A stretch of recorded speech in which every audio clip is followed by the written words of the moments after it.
How to introduce yourself. Introducing yourself is much more than saying your name. It's a way to connect with someone new by exchanging words and often, physical contact. Introducing yourself to strangers can be tricky because what you say depends entirely on the context. You may introduce yourself differently depending on whether you are addressing an audience before you give a speech, meeting someone at a networking event, or just starting a conversation with a new person at a party. What is important is to introduce yourself in a way that is appropriate and makes people like and remember you. Make eye contact. Eye contact shows that you're engaged in the interaction. Eye contact. If you're not comfortable looking straight into someone's eyes, stare at the point between the eyebrows. She won't notice the difference. If you're in a group setting, make periodic eye contact with those around you. Smile. It is important to keep a genuine, bright smile when you meet a new person. Be genuinely happy to meet someone new and to share a positive experience, and it will help create a genuine smile. Including the upper part of your face in your smile creates a more genuine and less fabricated smile. Use appropriate body language. Your body language should communicate that you are confident and at ease. Stand with your head high and your back straight, being careful not to slouch. Mirror the body language of people around you. Also mirror the pace of speech and tone of speech of those near you to build rapport. Exchange names. If the introduction is formal, say hello, I'm, first name last name.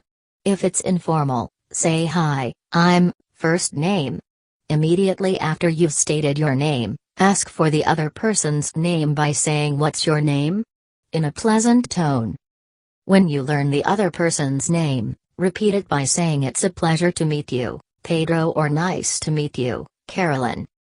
Repeating the person's name will help you remember it, and give the introduction a more personal touch. Offer a handshake or other culturally appropriate greeting. Most cultures have a form of physical contact to accompany a greeting. In the United States, it is often a handshake. Be sure to keep the handshake brief and not too loose, floppy, or firm, bone-breaking. Be aware of cultural differences. For instance, it is considered rude to firmly shake hands in China.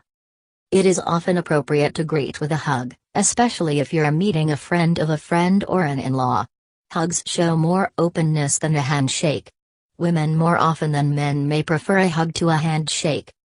In many cultures, it is culturally appropriate to greet with a kiss.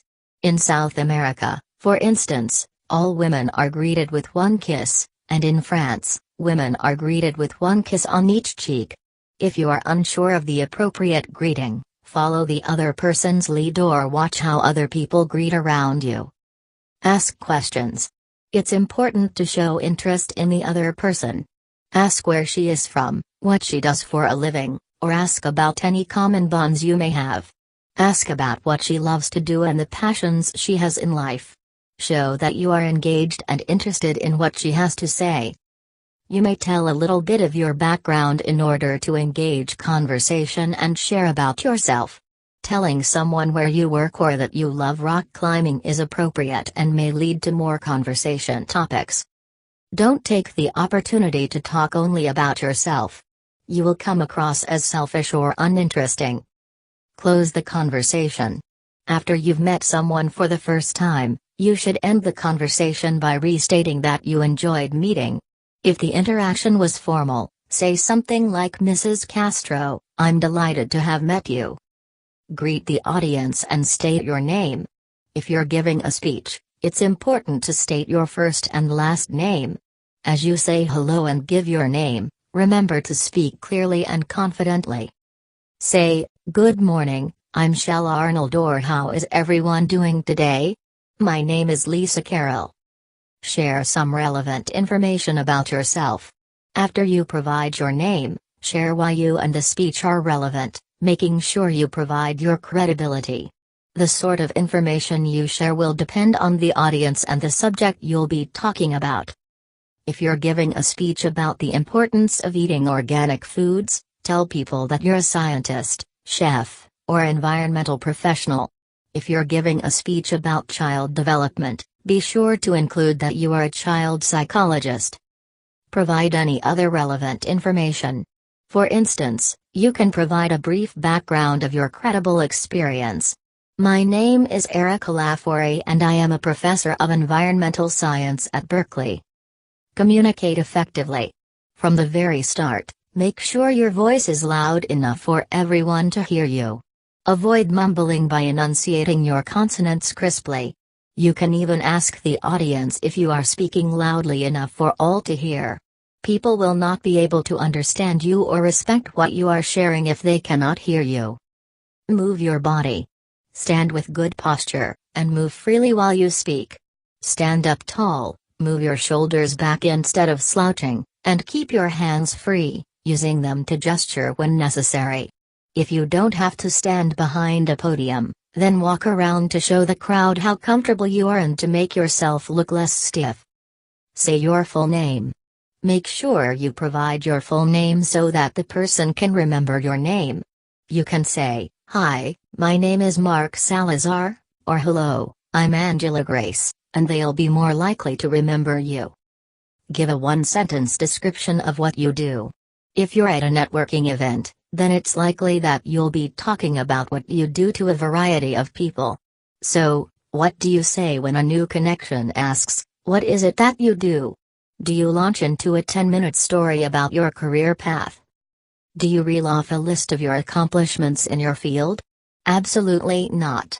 Unless you're having a more lengthy conversation, you should be prepared to give a one-sentence description of what you do that gives the following information. Who are you, professionally? Are you a teacher, a project manager, or a healthcare professional? Who do you work with? Do you work with children, cross-cultural project teams, or microfinance organizations? What do you do? Do you help second-grade children develop their writing skills? Do you help cross-cultural teams complete their goals while keeping their budgets? Or do you help microfinance organizations expand their market base in developing countries? Now, put your sentence together. State who you are, who you work with, and what you do. Respect people's space.